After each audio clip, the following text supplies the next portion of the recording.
Most B2B brands are boring on purpose, and the ones that aren't have quietly built an entire media company inside their marketing team. Welcome back to another Flashback Friday, where we pull an episode out of the archive that's still worth your time. This week's episode is a fun one. My good friend Tamara is in the host seat, flipping the script on Adam McQueen, who's usually the one producing from behind the scenes. Adam leaves Klue, where he built their in-house content arm, the Complete Network, years before B2B creator category even existed. Tamara and Adam get into how Klue built a media strategy around people instead of the brand, what less is more actually looks like in a marketing org that wants to do everything, and Adam's simple trick for proving ROI on content that doesn't have a clean dollar figure attached. If you're thinking about entertainment as part of your content mix, or you just want to hear Tamara turn the tables on a producer, this one's a good one to re-listen to. Let's get into it. Welcome to the Marketing Millennials, the No BS Marketing Podcast. I'm Daniel Murray, and join me for unfiltered conversations with the brains behind marketing's coolest companies. The one request I tell our guests, stories or it didn't happen. Get ready to turn the up. Adam, welcome to the show. This feels weird. I shouldn't be on this side of the microphone right now. What's going on? It's so fun. Yeah. So for context for all of our listeners out here, Adam and I have worked together on another podcast where I was the host and Adam was my producer. And so I get to flip the script on him this time and do a little interview, kind of get into your head. I know. I feel very awkward. I feel like on the other side, I have all the power. I get to ask all the questions for you when you're a guest on the show, and then your own show when we're the producer, we get to just kind of dictate the terms and you have to say all the smart things. Like there's no sweat off my back, but now you've put me on the spot. So I'm excited. Now I'm in driver's seat. Yeah, I'm going to drive absolutely. us. So I think, it's a great context because that's why I wanted to have you on the show today. So you work at Klue. I think Klue is one of the best companies building the best kind of like B2B entertainment out there. And I don't just say that because my show is one of those shows. Maybe a little bit. Maybe a little, but I think we would both agree that most B2B brands are super boring. They're not entertaining to watch. Maybe they come out with like a product trailer that's entertaining, but they're certainly not thinking about media from an overall entertainment perspective. And for years now, I think you guys have gone the complete opposite direction. You've actually built an entire in-house media arm called the Complete Network. Take us back to the origin. What was the spark for that? The origin. Oh my gosh, this is so many years ago now, and I have terrible memory. But I'll do my best. So I remember as I joined Klue, we're in sort of this competitive intelligence category. Product marketing kind of is one of our like core ICP, and I guess one of the biggest things that I start to learn quickly on the job in content, and this isn't like anything new, but like sort of the best content out there, like even back then, what this had been 4 or 5 years ago, like kind of the Gong playbook was just like teach the audience something they didn't know. Within their realm, you're going to earn sort of this kind of like mind share. You're going to earn currency and people are going to gravitate to that brand. And that was just like kind of like the simple thing that like underpinning for a lot of like our early like content or marketing. And then with that at the same time was just this like observation of like what was happening increasingly, at least in like the B2B space, that like sort of like influencers, people with their own voices, individual like thought leaders on LinkedIn and things like that were really starting to explode on LinkedIn at that point. And that was sort of the way of like sort of how people were consuming things. And so from sort of Katie, this was mainly like Katie, my boss's perspective was like, we need to just start with just like, we need to consolidate everything. Like there's some thought leaders here doing some good stuff. I see someone's running a course here. There's someone that's like doing a newsletter. Like, how do we help consolidate this in one place for like product marketers or people in competitive intel trying to understand like what they should do? And so it really at first was like, can we get this into one place? And then how do we overlay that with some of the stuff that we're producing ourselves? That was like the opening thought. And then it developed into like what I'm most probably passionate about with this part is like, how do you start to work with people that have an audience, knowing that it's like a very like people first economy at this point? How, as vendors, do you work best with those folks? And my belief was being able to build the plumbing and produce the stuff on the back end and be experts in all of that. So talent like yourself that show up just have to do what they're best at, which is like their subject matter expertise, personality, all of those things, creating the content, and that we would handle all the rest. And that's the unique value we could provide that helped us do things really efficiently with a lot of different folks in the product marketing space. I mean, you mentioned this goes back at like 4 years origin story. I feel like you guys actually were early to the creator space, because I would say in the last 18 months on LinkedIn, B2B creators are a thing. But I don't think 4 years ago, I mean, I was posting content, but I don't even think I would have considered myself a creator at that point. So I do feel like you were early to the trend. But yeah, it was like you could start to see stuff though, right? Like you started to see more people having a bit of a following. Maybe they weren't like quite to the like level of maturity is now with like partnerships and sponsorships and all of those things, or running more like media properties, like people running their own shows and stuff. It was more so maybe growing a following on LinkedIn. But you could still see it. You could still see, oh, these are the people getting their DMs shared around on Slack. And it made sense. And then you just take that. I always like to do this in this like moment, especially like for any marketing, is like, I know I am only a sample size of one, but like, how do I consume stuff today? Am I following brands or am I following a person? It's like, oh, I follow this person because it's like, I don't want to make too much of just myself, but like, I think it's important when you're doing marketing as well to just like take a step out, like, what are my own consumption habits? And we just increasingly saw that. And I saw that as a cool way to work with more like just subject matter experts and people that are good at creating content as well in our space. Totally. No, I think you're right. That's how I also consume content and have been for years. Like I even think cannot say that I've ever once gone to HubSpot and like looked at their blog, read any content. No offense to HubSpot, but I do listen to My First Million, literally every episode that gets dropped. And I read The Hustle for years, right? And those are two properties that HubSpot now owns. And so there is something to be said to like showing up where your audience is showing up before they kind of even come searching for you.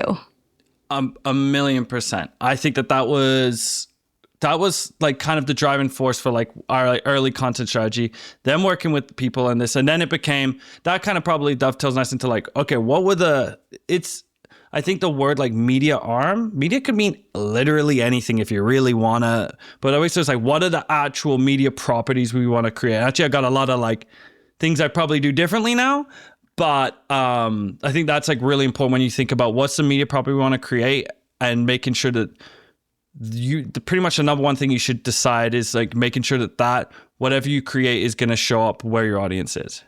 Okay, let's break that down then. Explain for our listeners kind of what are the media properties that you guys have today, and also maybe as you're going through that, give us maybe a little bit of those tidbits of like what you would have done differently and why.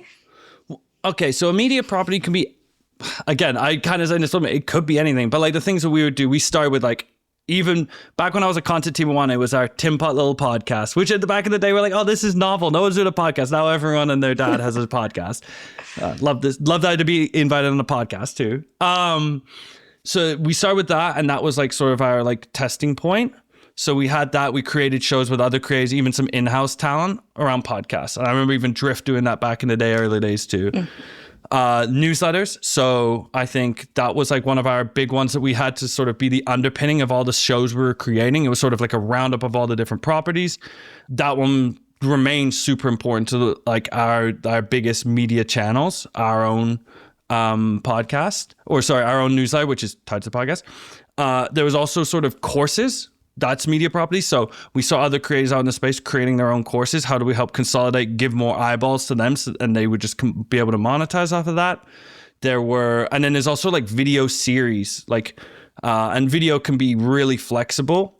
And this is probably where we evolved more to, was like video first production. Even with like your podcast, we call it a podcast, but there's a heavy emphasis on video clipping, making it work on YouTube and stuff like that. So I think video series became a new like property that we like really started to orient a lot of time into. But media can also be things like really strong infographics. You see, I know you had Anthony Pieri as one of your first guests. Like, they built their social following off of really informative infographics. That is a piece of media. Like, I think what I've learned, and maybe this is what I can learn into, is like, a media network doesn't mean to be like a traditional, you've got all of these shows, you've got these podcasts. It's just creating unique content and that resonates with your audience and meets them where they're at. I think that's important. And you and I were talking about this even before the show, which is when I often think of B2B going one way or the other. Either it's super entertaining and it's not connected to the product or the space even at all.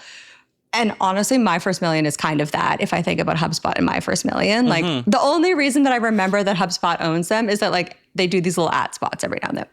Or then they go the other end and it's like these dry ads or these dry content, these like podcasts that you're like, I can't even sit through it. I need a notebook to take all these notes. How have you thought about and how are you now think about deciding on a concept that's both entertaining and tied to your product narrative? Because in my opinion, that's the sweet spot and that's hard to get. And that's probably the things I'm most proud of that we've done in-house, whether it was like at our conference, we did a game show with our customers too, which was tied into our narrative around win-loss. And we had each person do sort of 2 truths and a lie of like a ridiculous loss reason the seller claimed premise. And this ties to like your strategic narrative, which often lives with like product marketing or your product narrative of like, we just acquired a win-loss company. We launched a win-loss product. We wanted to push that problem or concept into the market. Really simple. And we had our customers do so in a unique way. It's like, don't rely on your sellers for why they won or lost a deal. Use Klue, use win-loss, but do it in a fun way. So like that format really like helped. I think it's all starts with on those things, and the ones I'm like most proud of that probably showed up most in sort of deals to revenue or like pipeline people coming in would be the things that we created that were anchored off of like really strong strategic narrative, product narrative, or even just like, what do we know is a really big business priority right now? And so I'd say with that is you can't do any of the entertaining creative stuff, in my opinion, well, unless you have guardrails. I always like creativity. You need to be put in a box before to be creative. Like I will refuse to show up to a meeting if you're just like, Adam, show up and we're going to do a brainstorm. Like, no, girl, bye. I'm not doing it. We need to be put in confines and then create real creativity shows. And I think like tight messaging gives you that box to play in. That's number one. Have that. If you don't have that, then you've got bigger problems, like with not problems, but you have bigger things to sort out within your marketing. Yeah. And then from the creativity side and like getting the entertainment side, I mean, that's really up to the individual. One, knowing your audience, but two, like, what would I care about? What would I give up 5 minutes of my time to like watch or tune into? And I mean, I feel like this might be like lazy advice for people, but just take a step back and be like, would I consume this? Would I read this? Like, would I be into that? I honestly give this advice for everything in B2B marketing because I'm always so torn because so many people are like, you can't learn from B2C marketing for B2B marketing. And I disagree with that because I'm like, at its core, we are all humans. And so what I like to do is I like to just understand like, how are I making decisions throughout the day? Like, how did I decide what to order for lunch today? Why did I choose that shop over another shop? What podcasts am I like constantly listening to? Why? And so I do think you're right. And maybe what we could do is actually use like a little case study here of the Ready for Launch show, because I think we each, probably you and I, have unique perspectives of like how we came to life with the show. Maybe you could walk us through like how you guys were thinking about it from a business perspective. I could share how I was thinking about it from like a creative entertainment perspective. How does that sound? Yeah, let's dig into it. This will be fun because there'll be some like tactical stuff too for folks as well, like more the nitty gritty of like kind of executing well. And this is a good example of like there's different types of content. I would say what we did with you guys. So for folks that know, Ready for Launch show with Tamara, Andy, and Oaks. Three great product marketing voices, and they would just break down like different types of launches, product launches that were themed, like best pre-internet launch or best AI launch, all these different things. They would compete with one another on what it would look like. And I thought from Klue's perspective and us producing media, the way I looked at it was, these are 3 people that I think are, one, we had good relationship with. So we had existing strong relationship with you. 2, I look at folks that I want us to work with. Do they get content? There's some people out there that I'd say have good followings that, and again, this is where it's all subjectivity and what's your flavor. I believed all 3 of you create good content, and you can have that, like, okay, this is someone that I think we could do something with. 3, obviously, like following. Do you have the right following? I think that's also an important one. Don't just go chase someone that has 100,000 followers. Have someone that you're looking in the comments and there's other people in product marketing, for example, for us, in your comments, like having the right following. Those would be like 3 of the big like criteria. We were like, this is why we want to work with you guys. And I know you were doing kind of other collabs with one another already. Yeah. And then we looked at it as like, this one was probably more of like the brand play. Like, I think we didn't bring Klue or the problem we solved quite as much, but we knew through association that we would bring in the right audience anyways, produce the best content possible. And this was actually our first one of going podcast, but really emphasizing on video, from thumbnails to segments to clips to everything around that. Like, how do we make sure video is prominent in what we do? And so it was probably more that than what we just talked about like that weaving a perfect narrative into the property you're creating. Yeah, I agree. And I think it was so fun to produce on our end as well. From our perspective, when we were like, okay, same as you, were like, great, a partner that we want to work with, that we believe in. Also, the 3 of us as creators had relationships. And what I thought we had unique was we didn't want to create like a traditional interview show. There's so many of them. They're amazing. We're like, what do 3 of us have that's a different dynamic? And talking about inspiration, we all loved My First Million. This is not an ad for My First Million, although I've dropped it 1,000 times today. You can get Tamara's promo code at Tamara20 in the show notes. Exactly. But like, I do, like, all 3 of us love that podcast. And we would all be, the 3 of us would basically do the show before the show existed. Like, we would all just jam together. You know what I mean? And we'd be like, what are you listening to? What do you think is cool? What's on your radar? And so I think that's what we were trying to bring to the show, which was, we didn't want to just yap for 30 minutes and have people be like, okay, this is not helpful. And so I do think, even though it was a brand play for Klue, it was still educational on the topic. That's what I thought was helpful. Like, we really wanted it to be, hey, you could listen to one of our segments or all 3 segments and walk away with like something that you could implement in your work immediately that day. But also fun enough that you could listen to it on a walk. I didn't want someone to like have their notebook and have to be taking notes while they're listening to the podcast.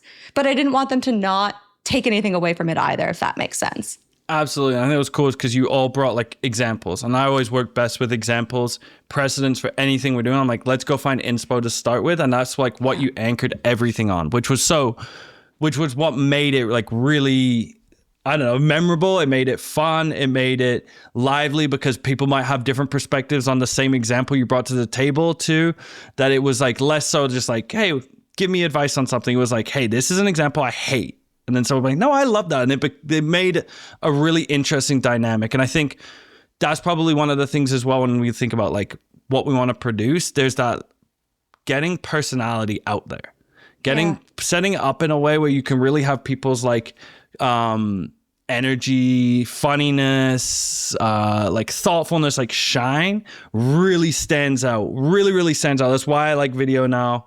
That's why even back in the day when we did the first podcast, we put me on the road in conferences and just interviewed people in the conference, because you get more, like they can suddenly like know one another. You get a different energy. We can comment on something that happened earlier. Like like that approach to create any of this stuff like makes it stickier, I'd say. I would agree. I also think we did something unique with the show from a distribution perspective, which isn't always available, but I see a lot of companies create amazing content. Even I think like MailChimp has like MailChimp Presents, and they have a lot of amazing media that they create. But then it's like, how do they distribute that content? And they kind of fall back on the regular B2B channels. Like, I'm going to post this show on my LinkedIn page, or I'm going to send it out in my newsletter. But I thought one thing that we did that other companies could steal is we created like a feedback loop with our audience. So on the show, we had a competition. So it was actually a competition between the three of us of like who brought the best example, and we would vote on the show. But then after every episode, the day the episode launched, we would all three, plus Klue, so it was a coordinated brand and creator effort, post on LinkedIn and ask the audience to vote. And we got a lot of engagement that way. We got feedback on what they wanted to hear in the next episode, which I think allowed us to create really interesting topics and examples.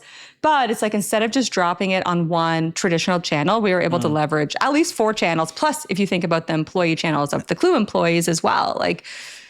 And this is what I love that part too. Like, I always wanted that loop in, and I like that having the audience vote. Because we all know that like any like true like user generated content or user feedback, that's how something really, you've got something that's latching. You can't really manufacture virality or reach. You really have to earn it.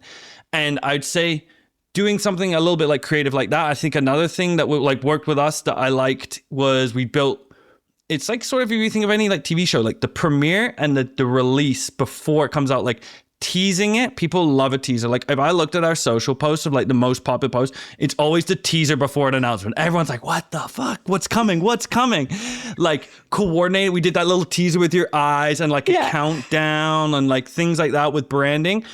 Doing those little things really like elevate it. And that's like thinking through distribution a little bit more thoughtfully.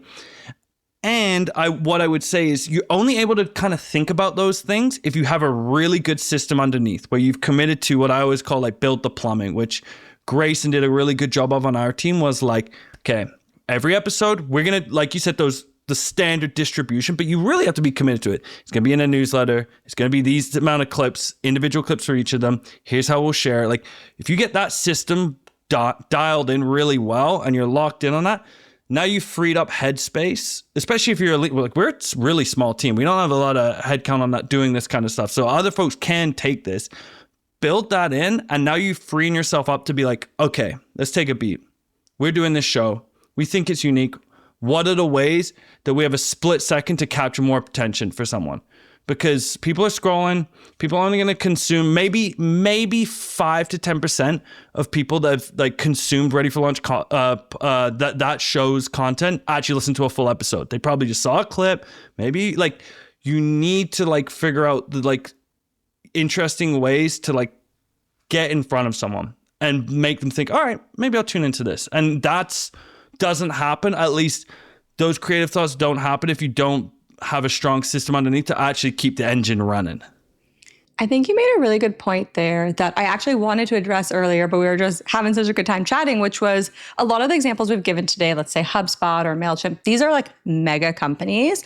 Klue is like a mid-sized company, a scale-up, I guess we'd call you, right? Yeah. Maybe you could just even walk us through kind of what the content team even looks like, or like if someone was listening today and they're like, I would love to create more interesting media, but it's just me or 3 employees, like where does someone start? And like, what are either like the skills or the people that they need to actually build this plumbing and infrastructure like you're talking about?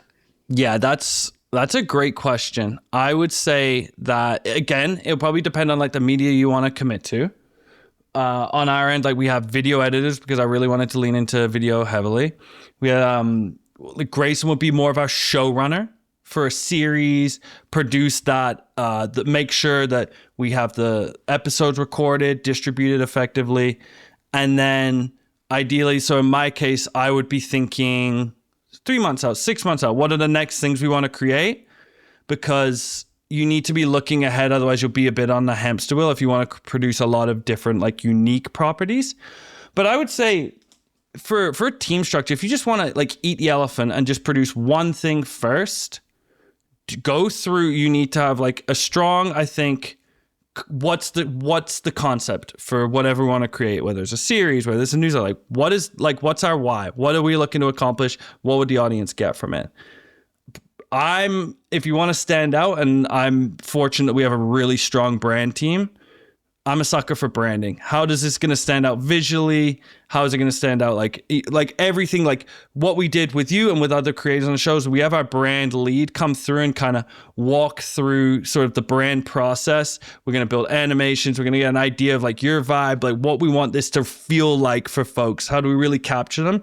So the like branding element, that doesn't mean you need to go full bells and whistles there, but really think about that part. Like, how are you standing out visually? And then it's, okay, what are we committing to? What are we definitely producing? And I would say my best piece of advice that I wish I would have told myself earlier, and I would do now, and we did it with you, was like if you're going to do like podcasts or videos, pre-record everything before announcing to the world, at least like half of what you're committing to, because there's nothing worse and nothing stunts like quality of content or thoughtfulness of distribution once you're on the hamster wheel and you're like, shoot, I got to go record another edition because I'm due for one next weekend. Like bag them, bank them, be like, these are the 8 we're going to commit to. Do them before anyone even knows that this is seeing the light of day.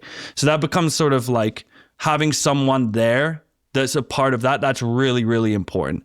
Someone that's going to be committed, like your project manager of sorts, right? And that can be, in terms of who that is, it depends on how you structure your team, but that can just be, if you're a team of one content marketer, do that. It's the same as like what you do for your blog calendar or social calendar. It's just through a slightly different prism.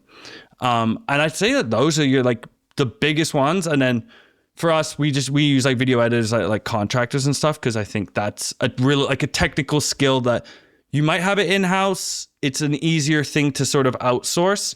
And so that's probably the most like deep technical skill that I like outsource.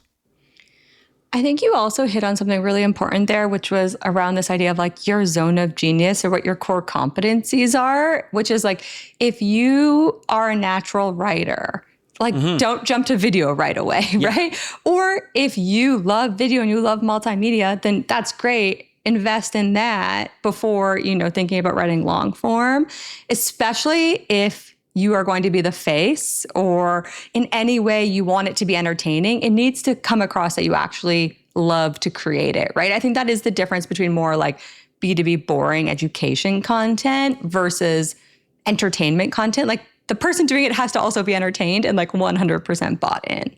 1,000,000%. And I actually think like entertainment doesn't just need to be like funny either. Like I think we've done a lot of funny stuff, but it's like, what's the thing that like really like revs your engine, and share that, and it will 1,000,000 times through, it will resonate.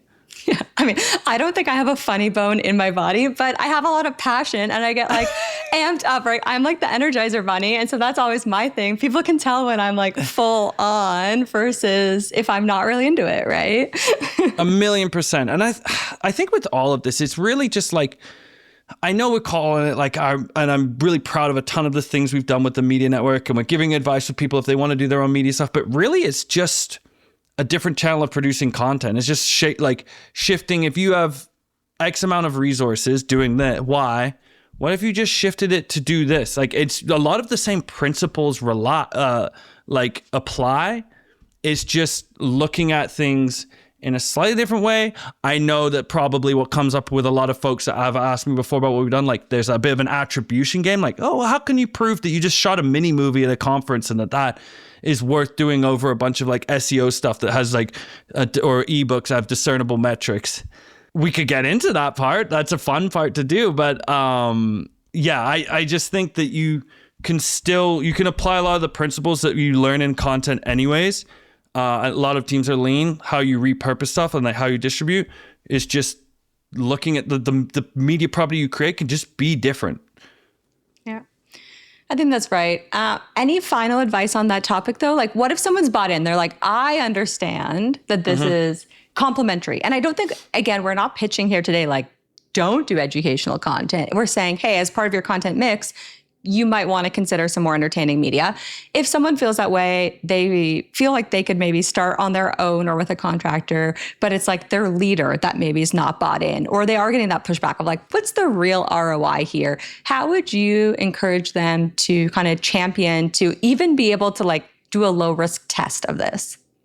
That's a really good question. I think getting that approval from someone, from your boss, if there's like budget required, or even like, I'm going to put time into this, why should I do this? I'd say two things. And this could be a little blanket because it depends on who like your leader is and what they value as a marketing leader too. But like one, whatever you're thinking of, find great in that space. You want to do a podcast, go find the best podcast by a B2B company. You want to do a like video, even like product walkthrough series, like go pull Notion's product, like go show what the end could look like. This is what I'm striving for us to do in our domain. Again, it's super hard for folks, especially get higher up the chain. Like you need to just paint a clear vision of what you're looking to accomplish is. So I just go find whatever your like desire. Like someone might be listening and be like, oh, I want to do a game show. Whatever, go find the best example so you can paint that picture. And then the second thing you accompany with that is that what we mentioned, making sure that your pitch or whatever here is like tied to the strategic narrative, product narrative, whatever like the important go-to-market message is for that quarter, for that year, tie it to that. Otherwise, you're just making stuff for vanity anyways. And so if you can hook them in with like, look at how good this is, look at this output. Do you want something really strong like this? And what we're also going to do is weave in what we understand to be like the narrative we're trying to get to market.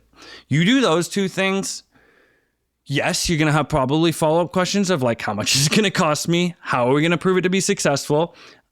Those things are ancillary to getting buy-in for those first two pieces. And if I give one tiny little tip that I do, this is really basic. Anyone could do this tomorrow on proof of ROI, is one thing I do every single quarter is throughout, I'll do it maybe every couple of weeks or so. I go through gong calls. I screenshot anything we get on LinkedIn, anything that any of our CSMs or A's are sharing from us. I pull it all and I'll put it into a doc, and then I put in our quarterly roll up. I have a thing I call the trophy room.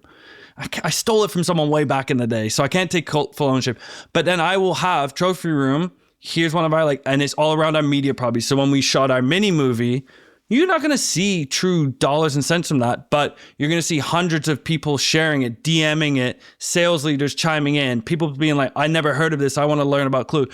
You pull those screenshots, that story together, that's more than enough. You can pull any of those things together, the qualitative into a single slide, whatever you want to call it, bring that to a single place. And I guarantee you will have less questions about what's the ROI of what we're doing. Yeah, I love that. I always used to tell people on my team, like this concept for anything that they're working on is like literally anytime you get a Slack message, you get a customer email, you get like someone who's just giving you props, screen grab it and put it in a win folder. And then when your performance review comes up, when your quarterly planning comes up and you want to ask for extra budget, extra resources, time off, you have all of these wins. I love that, the trophy. Trophy room. That's awesome. Okay, we're got to wrap up this conversation, even though this has been so fun. And we like to end every episode of the Marketing Millennials with one final question. So Adam, what is one marketing hill that you would die on? Oh, you know what? I was thinking about this. Oh, I'm going to be so basic, but I truly believe it. And this is so basic. I hate, my skin's crawling saying it's so cliche, but less is more. Less is more. Like, and I'm so guilty of this too. Like, oh, and we could do this and we could do that and we could do this. And this is so my domain growing up was content and now product marketing. Even within your function, it's so easy to balloon and do too much. And then you're just doing a lot of stuff superficially and mediocre, like in a mediocre state. And then even as like a marketing team as a whole, if you just anchor on one or two things that you really focus on, I guarantee you the quality will be better. And that laser focus allows you to then do the creative work or the strategic work that like levels up whatever you're doing, because it's less of a checkbox like, oh, frig, I need to get that customer newsletter out, or, oh, shoot, I had to do this. It's like, all that matters is this. Let's spend time. We are collectively aligned on this. Now we can do my favorite thing, brainstorming. How do we do this creatively? How do we get this out to market? What are we doing with this prop? Like, what's the media prop we want to create? And you anchor it on 1 to 2 things, probably tied to your strategic narrative, product narrative. Less will always be more. Guaranteed. I love it. I buy into that. Well, thank you so much for coming on the show today. This was so fun to turn the tables on you. But why don't you tell everyone where they can find you, maybe where they can watch some of this amazing content that you and Klue have produced? I'm Adam McQueen. You can find me on LinkedIn. Don't find me anywhere else on social media. I'm just a lurker on other social media channels. And then go check out Compete Network. We put a lot of this stuff on Klue's YouTube as well. But CompeteNetwork.com is where all of our different media properties we produce with different influencers, thought leaders in the space is. So even if you don't necessarily care about competitive intel product marketing, maybe there's a series, show, or media type that we produce that could be some inspiration for you listening. So check it out. Amazing. Thanks again. Thanks so much for listening. Keep tuning in to hear more great insights from the coolest marketers from around the world. If you haven't already, make sure to subscribe and follow the Marketing Millennials podcast on Apple Podcasts, Spotify, YouTube, or wherever you get your podcasts. And if you like what you hear, I would greatly appreciate you giving us a 5-star rating. It helps bring more marketers into our community.